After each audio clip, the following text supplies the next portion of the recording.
पहले ये भारत में ही पाया जाता था। मीटिंग की गाइडलाइंस के अनुसार वह भारत के अधिकतम हिस्सों में पाया जाता हो एवं उसे देश का लगभग हर नागरिक जानता भी हो एवं साथ ही वह पक्षी भारतीय संस्कृति का हिस्सा भी हो।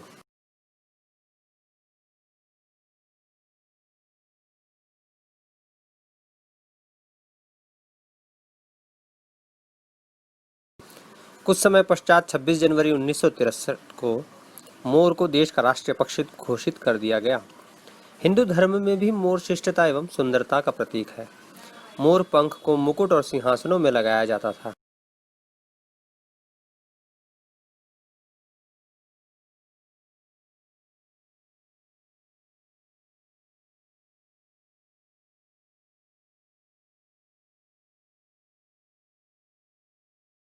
भगवान कृष्ण मोर पंख को सिर पर धारण करते थे।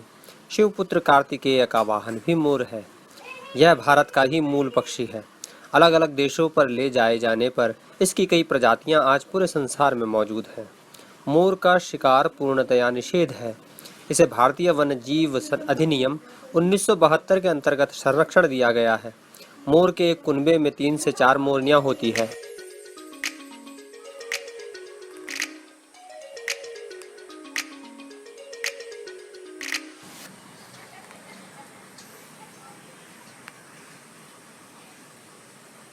भारतीय मोर उन कई मूल प्रजातियों में से एक है जिसका वर्णन 18वीं सदी में लिनियस द्वारा दिए गए काम सिस्टर नेचर में था।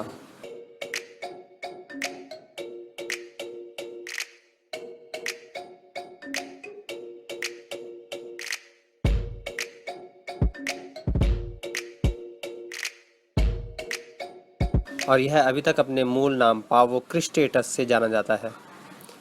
लैटिन जीनस नाम पावो और एंग्लो सैक्सन पवे, जिसमें से मयूर शब्द व्युत्पन्न हुआ है, उनके मूल से ही इसकी प्रतिध्वनि होने का विश्वास है और सामान्यतः पक्षी की आवाज के आधार पर होता है। प्रजाति का नाम क्रिस्टेटस इसकी शिखा को संदर्भित करता है।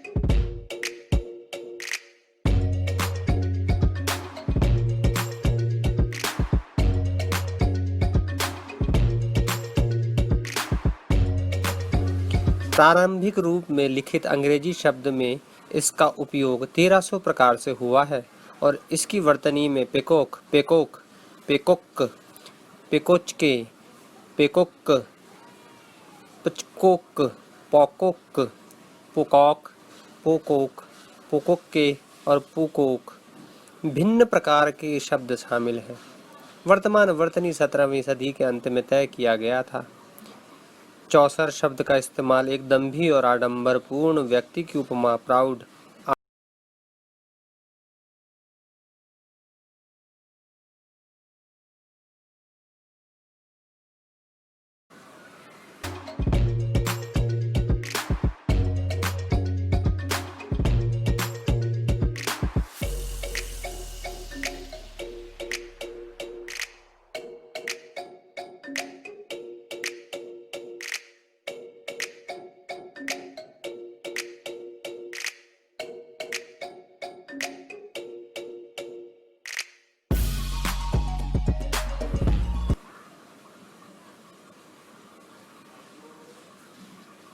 वयस्क मोरनी के सिर पर मिश्रित भूरे रंग का शिखर और नर का शिखर शाह बलूत हरे रंग के साथ होता है। ऊपरी भाग भूरा साथ में हल्का रंग बिरंगा होता है।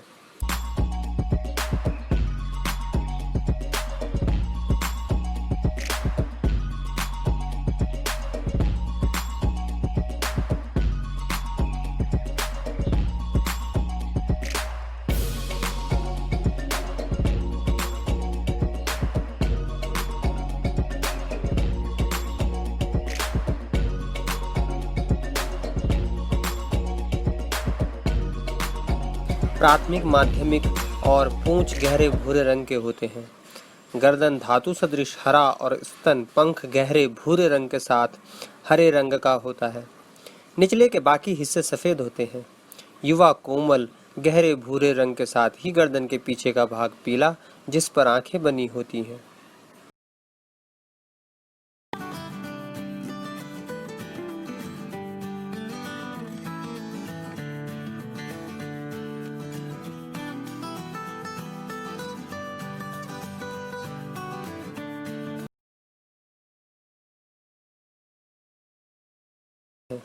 युवा कोमल गहरे भूरे रंग के साथ ही गर्दन के पीछे का भाग पीला, जिस पर आंखें बनी होती हैं।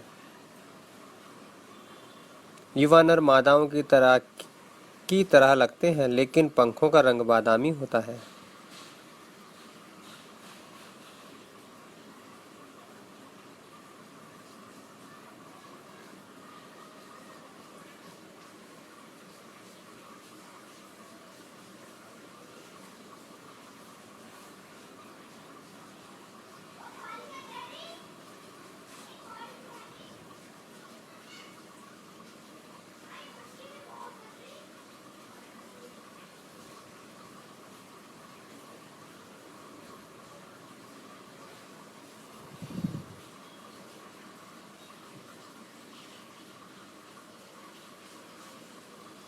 छोटे समूहों में मादाएं चारा चुगती हैं, जिसे मस्टर के रूप में जाना जाता है।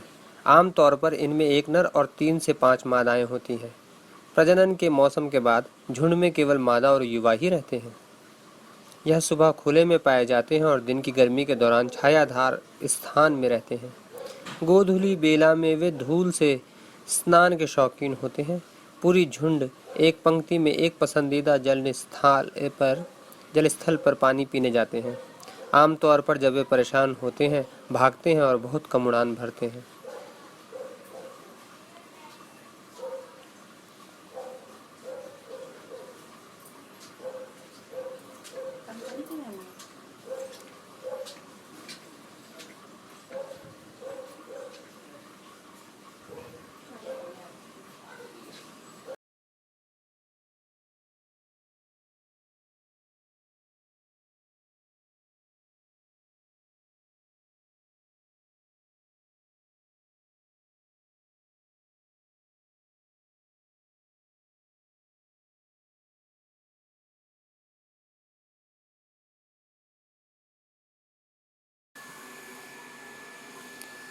नकारात्मक शक्तियों को दूर रखता है घर में रखा गया मोर पंख।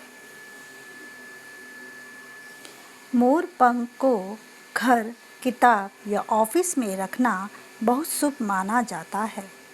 माना जाता है कि मोर पंख को घर में रखने से पॉजिटिविटी आती है और घर में सुख शांति बनी रहती है। सब जानते हैं कि मोर पंख भगवान श्री कृष्ण जी की पसंदीदा वस्तु है। बहुत से लोग मोर पंख अपने घर में रखते हैं। इसे किताब में रखना भी बहुत अच्छा माना जाता है। इससे बच्चों को पढ़ाई में रुचि आती है। तो आइए जानते हैं मोर पंख के लाभ के बारे में। कौन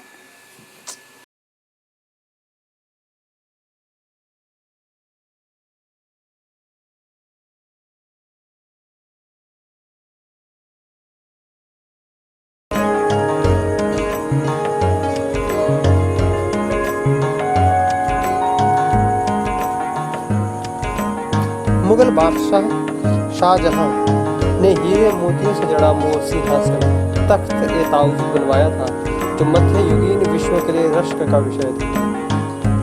सिंहासन के ऊपर दो तरफ 2 मोरों की आकृति बनी थी, जो एक दूसरे की तरफ देख रहे थे। इन्हें देखकर लगता था मानो ये जन्नत के दरवाजे की रखवाली कर रहे हैं। फारस मतलब ईरान की आस्था के मुताबिक एक दूसरे की उंगली